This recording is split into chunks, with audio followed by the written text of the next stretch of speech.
रोका जाएगी जाने ना, पार्टी ऑफिस के देंगे आंदोलन के रोका जाएगी जाने ना। তৃণমূলে পার্টি অফিস তা ভেঙে দেবার অভিযোগ উঠল খোদ তৃণমূলের বিরুদ্ধে। খড়দা পৌরসভার 4 নম্বর ওয়ার্ডে চরমে পৌঁছল তৃণমূলে গোষ্ঠীদ্বন্দ্ব।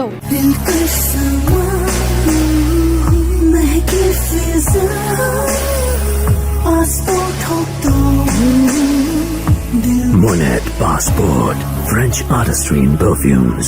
Never let go. ক্ষুব্ধ তৃণমূল কর্মীদের অভিযোগ, রহরা সারদাপল্লী এলাকায় এই পার্টি অফিস। অভিযোগ, মঙ্গলবার দুপুরে আচমকা দলবল নিয়ে এসে ভবনটি ভেঙে দেন 4 নম্বর ওয়ার্ডের তৃণমূল কাউন্সিলর নন্দিতা সাহা। আমি ওনাকে দাঁড়িয়ে থেকেও প্রশ্নও করেছি, আমরা কি অন্য পার্টি করি বা অন্য পার্টি অফিস হচ্ছে? এটা তো আমাদের টিএমসি পার্টি অফিস হচ্ছে, আমরা তো টিএমসিটা করি, তাহলে আপনি এই কাজটা করছেন কেন? উনি একটা উত্তর দেয়নি। ওনার গুন্ডা বাহিনীদের পাশে দাঁড়িয়ে থেকে তারা দাঁড়াটা ভেঙে গুড়িয়ে দিলে পুরো। আপনি তো আজকে নতুন কাউন্সিলর হয়েছেন, কিন্তু আমরা তো টিএমসি যে থেকে জন্ম হয়েছে আমরা টিএমসিটা তো করছি সেই থেকে, তাহলে আজকে আপনি আমাদের না জানিয়ে এই কাজটা করলেন কেন? এটা কি খুব ভালো কাজ হলো? ক্ষুব্ধ তৃণমূল কর্মীদের একাংশের অভিযোগ, তারা পুরপ্রধান নীলু সরকারের অনুগামী। সেই রোষে পার্টি অফিস ভেঙে দিয়েছেন স্থানীয় তৃণমূলের কাউন্সিলর। আমাদের পার্টি অফিসটা ভেঙে দেওয়া হয়েছে, সেই জন্য আমরা বিক্ষোভ দেখাচ্ছি। এবং আমাদের তৃণমূল কংগ্রেসের এই অঞ্চলেরই কাউন্সিলর শ্রীমতী নন্দিতা সিনহা, তিনি দাঁড়িয়ে থেকেই পার্টি অফিস ভেঙে দিয়ে গেলেন। এমএলএর পারমিশনে এটা ভাঙছে, এমএলএ সাহেব নাকি ওনাকে বলেছে। কিন্তু আমাদের সম্পূর্ণ আস্থা এমএলএ সাহেবের উপরে। আমরা জানি উনি এই কাজে সম্মতি দিতে পারেন না। আয়ুল সিনহার সঙ্গে আমরা হচ্ছে সব পুরনো ছেলে, আমরা মেয়েরা দেখতে ছেলে সব আমরা পুরনো ছেলে। তার ওয়াইফ এসে আমাদের পার্টি অফিস ভেঙে দেবে, এটা আমরা স্বপ্নেও ভাবতে পারি না। আমার যেমন হচ্ছে রাজনৈতিক একটাই কারণ, যে আমরা নীলু সরকারের সাথে রাজনীতি করি, সেই কারণেই আমাদের এই পার্টি অফিস ভেঙে দেওয়া হলো। কোনো গোষ্ঠীদ্বন্দ্ব তাহলে নীলু সরকার একদমই সম্পূর্ণ গোষ্ঠীদ্বন্দ্ব, সম্পূর্ণ গোষ্ঠীদ্বন্দ্ব। নীলুদির সঙ্গে হচ্ছে তোমার নন্দিতা সিনহার গোষ্ঠীদ্বন্দ্ব।